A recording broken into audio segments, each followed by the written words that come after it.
Imagine a chilly spring morning in 1793. A British ship sails up the Yangtze River, carrying Lord Macartney and a small steam engine demonstration. The Qianlong Emperor steps onto the palace barge.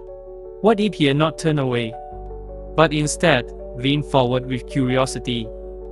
If the Emperor had welcomed Western engineers, he could have ordered a small workshop in Beijing to study steam power. Chinese scholars already knew how to build large ships and precision clocks. With just one royal decree, the Summer Palace workshop might have become a center for steam pump experiments, driven by water and coal from nearby hills. If that spark of interest spread, provincial governors like Zheng Guofan and Li Hongzhang would report successes in Hubei and Guangdong. By the 1820s, small steam barges could move tea and silk faster along the Grand Canal. If China had built even the 100 steam barges by 1830, the Qing Navy might have felt secure enough to resist foreign gunboats. Instead of losing the First Opium War, China could have matched the British firepower with its own paddle steamers and rifle cannons. If the Qing could then set up technical schools in Nanjing and Shanghai, teaching both Confucian classics and Western mechanics, a new class of engineers would rise. By the 1840s, these engineers would design coal-fired locomotives.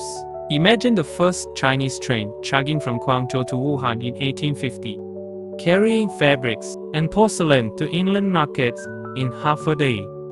If this early industrial revolution had taken hold, labor patterns in China would shift.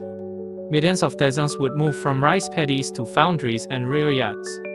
Urban centers like Suzhou and Chengdu would grow even larger. British and French diplomats might rethink aggressive trade deals when they saw Chinese factories producing iron plows and spinning jennies. If China had strong factories by mid-century, the moment Thomas George Gordon came to Shanghai in 1859 might look different. He would meet Chinese engineers offering to build steel ships for Japan and Siam. Japan's Meiji Restoration could have borrowed directly from Qing workshops, forming a powerful East Asian technology alliance by 1870. Fast forward to today, if Qing reforms began in 1793, the world map might show a Sino-European cooperative zone, starting with rail lines from London through Istanbul to Beijing. Global trade would rely on both Chinese rails and French canals. Perhaps World War I would look very different, with China standing as an industrial great power beside Britain and Germany. We might now live in a world where high-speed maglev lines connect Shanghai to Paris. And the Silk Road is a network of solar trains inspired by 19th century steam innovation. Photography and telegraph lines could have spread across Asia decades earlier, creating a true information silk route. Before the telegraph age, all of this began with a single question. What if the Qianlong Emperor had said yes?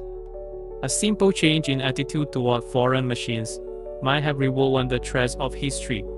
Today's skyline of glass towers could be joined by spire pagodas powered by green hydrogen, an echo of the early fusion between Confucian thought and Western steel.